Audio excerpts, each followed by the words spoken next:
Amazing grace, how sweet the sound. So begins one of the most beloved hymns of all time. The author of the words was John Newton, the self-proclaimed wretch who once was lost, but then was found.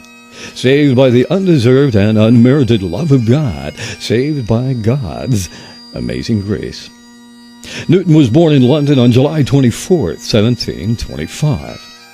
At the age of 11, after the death of his mother, he sailed the Mediterranean with his father, who was a commander of a merchant ship. From 1743, Newton was pressed into service on an English man-of-war. He deserted, was captured, flogged, and demoted. At his own request, he was placed on a slave ship that took him to the coast of Sierra Leone.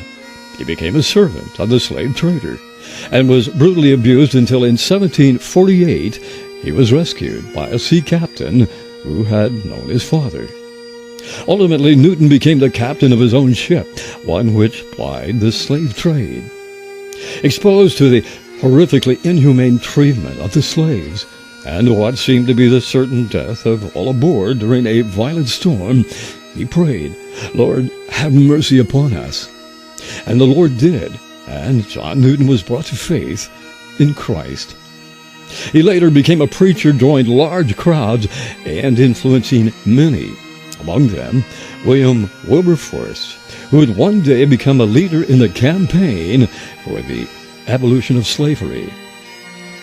Realizing his great sin and the love of God who had freely saved him, he penned these words, "Amazing grace, how sweet the sound that saved a wretch like me.